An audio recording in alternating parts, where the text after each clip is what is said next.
ఒక క్రైస్తవుడు అవిశ్వాసిని పెళ్లి చేసుకోవచ్చా? చాలా మంది యవనస్తులకు ఇది చాలా ముఖ్యమైన ప్రశ్న. మొదటిగా దేవుని వాక్యం ఏం చెబుతుందో స్పష్టంగా చూద్దాం. మన భావాలు లేదా లోకపు అలవాట్లు కాదు, దేవుడు ఏం చెప్తున్నాడో అది ముఖ్యం. బైబిల్ ఏం చెప్తుందంటే 2 కొరింథీ రాసిన పత్రిక 6వ అధ్యాయం 14 వచనం చాలా స్పష్టమైన ఆజ్ఞ ఇస్తుంది. మీరు అవిశ్వాసంతో కూడా జోడి ఉండుకుడి, నీతికి దుర్నీతికి ఏమి సాంగిత్యము, వెలుగునకు చీకటికి ఏమి పొత్తు అని వాక్యం సెలవిస్తుంది. జోడుగా ఉండడం అంటే పాత రోజుల్లో పొలం దున్నేటప్పుడు 2 ఎడ్లను ఒక కాడితో కలిపి కట్టేవారు. ఆ 2 జంతువులకు ఒకే రకమైన బలం ఉంటుంది, ఒకే దిశ ఉండాలి. ఒకటి బలంగా ఉండి మరొకటి బలహీనంగా ఉన్నా లేదా అవి వేరే వేరే దిశలో వెళ్ళినా పని కష్టమవుతుంది మరియు బాధాకరంగా మారిపోతుంది. వివాహం కూడా అలాంటిది. ఇది జీవితాంతం ఉండే ఒక కాడి.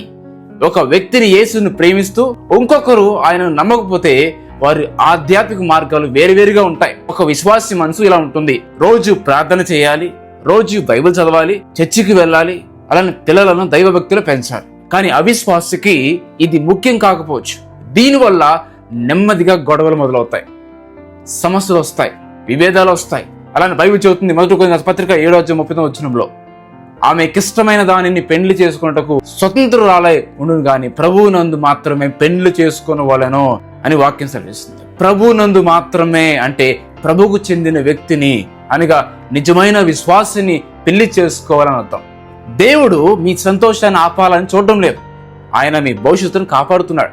చాలా మంది ఇలా అనుకుంటారు, నేను పెళ్లి చేసుకున్న తర్వాత అతన్ని మారుస్తాను, ఆమెను మారుస్తానంటారు, తర్వాత ఆమెను ప్రార్థనలోకి నడిపిస్తాను అనుకుంటారు.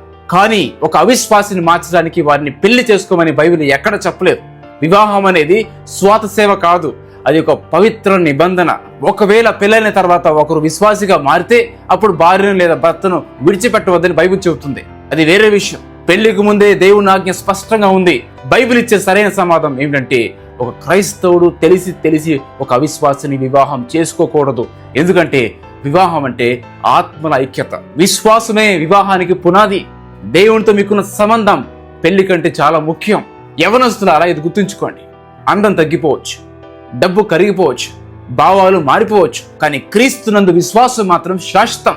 మిమ్మల్ని ప్రేమించే దానికంటే యేసుని ఎక్కువగా ప్రేమించే వ్యక్తిని ఎంచుకోండి.